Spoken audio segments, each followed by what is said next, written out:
namozim qabul bo'ldimi, bo'lmadimi degan bir savol berishadi. Masalan, namozim qabul bo'layotganini qanday bilsam bo'ladi?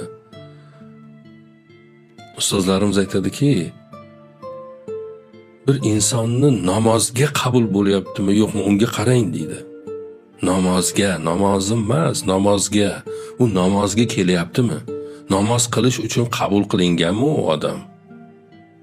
Tunlari o'zi turayaptimi? Namozga qabul qilinyaptimi? Joy namozni ustiga kela olyaptimi? Inshaalloh uni namozlari qabul bo'ladi.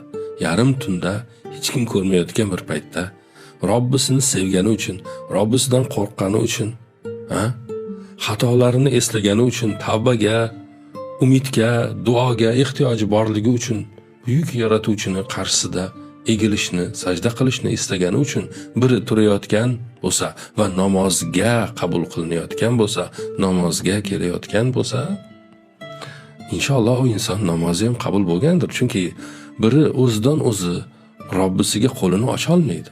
Duo qilish uchun. Allohga bir narsani so'rab, Allohdan bir narsani so'rab qo'llarini duoga ochish uchun ham u bizga nasib bo'lgan bo'lishi kerak.